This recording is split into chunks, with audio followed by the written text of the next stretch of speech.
Good evening, everyone. It's about 4 o'clock Pacific time. Today is the 27th, Monday. Uh, Fairly quiet day in the markets today. All three indices down, but very slightly. The NASDAQ down less than 0.1%, about 10 points. Still within the channel, still doing well. I don't see any particular reason for this to not do okay over the next few weeks and days, all the way up to the new year. So I'm still watching. I'm in the market quite a bit compared to where I was even in the end of October. But I'm going to continue to watch this. The S&P 500 also down today. S&P 500 down about 10 points again, almost 0.2%. Again within the channel, inside day, trying to build up a little bit more, just digesting this 6 to 7 weeks. I'm sorry, 6 to 7 days or more of nearly 2.5 weeks of just going up and to the right. And then finally, the Dow Jones Industrial Average also down about 56 points, roughly about 0.2% again. Very much digestion mode. So I'm not very particularly worried. This is going to be a little bit of a low volume week anyway. One of the stocks that showed up on the radar was Affirm. AFRM is the ticker symbol. They make buy now, pay later solutions. So, for example, because of the fact that there were a lot of Thanksgiving and Black Friday, Cyber Monday sales done, a lot of people were buying it in a buy now, pay later format. They pay for the entire thing through Affirm and they pay from through payments. We go through a 5-step process. Let's see what's going on with the firm, whether it is worth our investment. They just announced earnings, so that's a good sign. Affirm overall, from a revenue about little over $350 million. This is quarterly, let's go annually. $265 million in 2019. So about 5 years ago, and today roughly going at about 1.5 billion. So very strong growth. This is tremendous, nearly 6 to 8 times growth over the last few years. 100% growth in 2020, 70% growth, so slowing down 50%, and then this was a dramatic slowdown. So that's a little bit of a challenge. That's going from 55% growth to 17%. So that's 2023, or last year, ended 2023, June was a tough year for them in terms of growth. Good margins at about 70-80% margins, gross margins. Net margins, oh man, the net margins are down nearly they're negative 60%. On an annualized basis. That's tough. No wonder these guys are losing money hand over fist. Let's look at, before we go to the balance sheet, let's look at the quarterly income statement. Why are they showing up well? Okay, so they were growing at about 50%, growing down 30%, 10%, 7%. Oh, they went to single digit growth in March of 2023 quarter.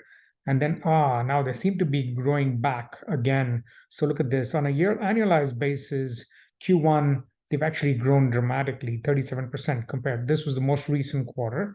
Q1 24 is September 2023 was their first quarter. So 496, so 80%, almost 80% gross margins. Net margins, negative 30%. So the net margins have been growing, which is a good sign, which means that they're losing less money, but they're still losing a lot of money. There's a lot of money to lose. So yellow flag, not perfect, but still a little bit better than before. The reason they've showed up on the radar is probably because the technicals of the stock are doing very, very well. And the growth is also going back up, right, which is a good sign. They have about $8 billion in assets, roughly about 1.7 billion in current assets, and the rest of it, I suspect, I hope it's not in,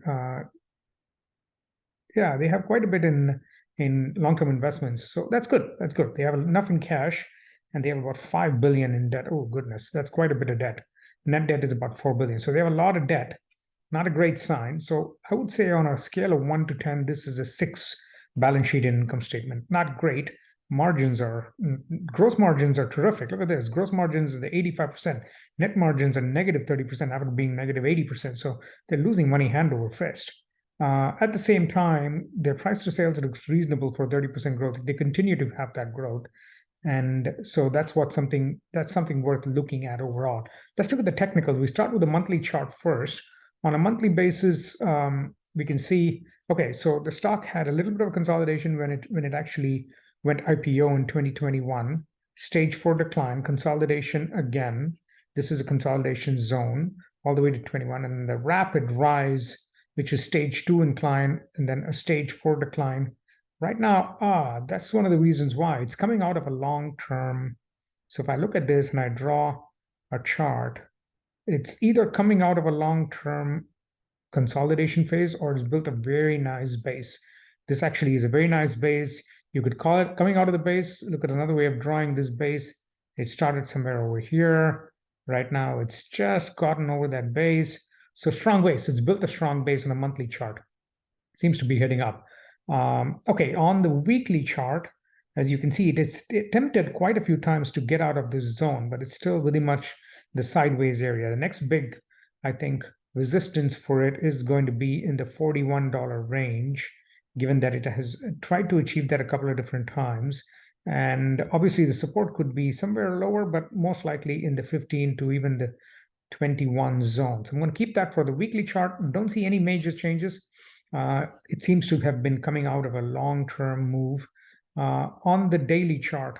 Okay, so this is hitting very close to its 52-week high. So it's actually getting out of a zone, getting into a 52-week high. So on the weekly chart, as you saw, it's actually trying to get out of this zone. So this was the zone, and now it's getting out of this resistance. Big resistance point was at 20, I would say 28, even in the 26, 28 zone. It's out of that resistance. Next big resistance in the 31 zone. So I'm going to see if this could be a good move up for it. 52, close to 52-week high. You can see today, it actually tried to hit the 52-week high. So very bullish for the stock. Very nice base has been built.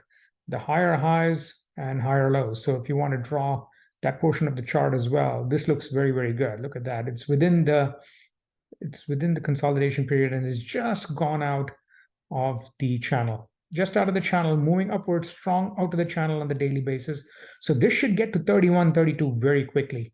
And then if it continues to make new highs, I think that would be a great sign. It's actually a very good sign. So this quarter, given how well Black Friday or Cyber Monday has done, I would actually expect it to move up into the right a little bit more. Strong move by Affirm. I think you should put it on your watch list. I'd probably wait for it to consolidate a little bit over the next few days in the 27, 28 zone, but this is definitely going to the 32 area, roughly about $3 to $4 from here, with a downside move and a stop loss protection in the, look at this. If you look at all of the moving averages, the 20-day moving averages and the 23 zone, so all of them are up and to the right, moving in the right direction.